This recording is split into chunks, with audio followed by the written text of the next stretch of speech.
It's really highly populated, and therefore the housing is very, very expensive, but you don't need to worry about that, and the church is taking care of that.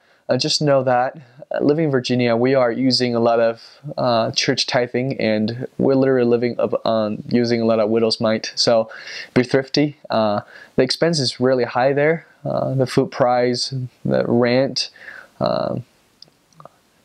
they're pretty expensive, and therefore a lot of people live in apartments. There are tons of apartment complex, and that's usually where a lot of foreigners or a lot of Hispanic, if you're a Spanish program, you go knock a lot of apartments.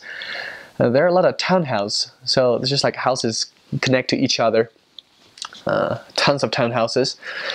But there are a lot of pockets where you see gigantic mansions and just huge houses, especially toward west or to north. Go to McLean, go to Great Falls. There are some in Oakton area. They're all just big houses, so you get a little bit of everything.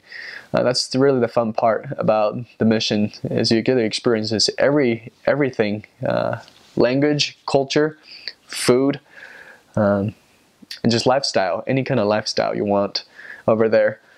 For missionaries, 90% of you will live in apartments. Yeah, most of the apartments are really nice and new. Church take a good care. The mission takes a really good care to renew them.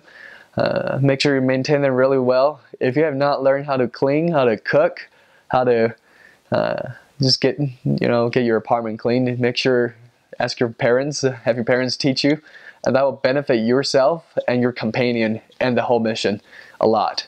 So do that. Sometimes it's always frustrating when you got transferred to an apartment and you find that it's pretty much trashed. I have to clean the whole thing. So do that. Transportation. Usually you just walk or bike or car. Like I said before, three-quarter of the missionaries have cars, so that's very convenient. Each area usually is not really too big. For a bike area, it's usually only takes you about 20 to 30 minutes to bike from one side to the other. So you're not really going to experience some foreign countries where you bike for like 2 hours to an appointment. That usually don't happen. So it's quite spoiled, really convenient. The metro system is really good too, but as missionaries we don't really need them, because after all we don't cover, our area is really small, so you can just cover it by foot or just by your car.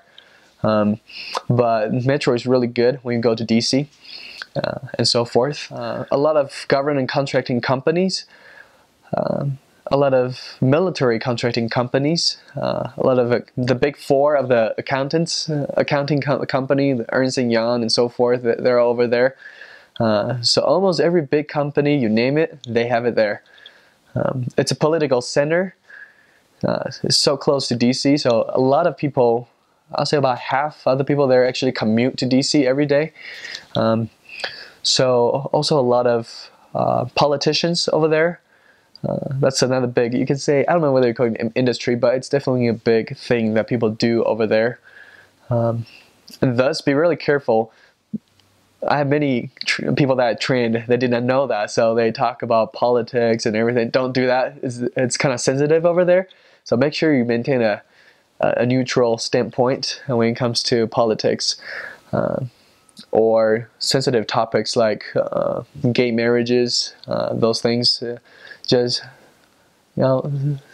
preach the gospel, be a good boy, be a good girl, and you'll be fine. I think that's about the main industry there. Technology, a lot of technology companies too.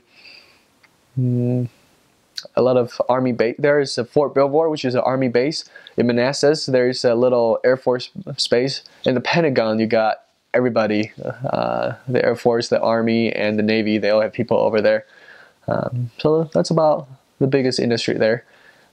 You don't see a lot of farming unless you go to the very west part of the mission. Go to Warrenton, go to Hamilton, Kentucky, and that's where you see cornfields and open fields. But other than that, you won't see a lot of those.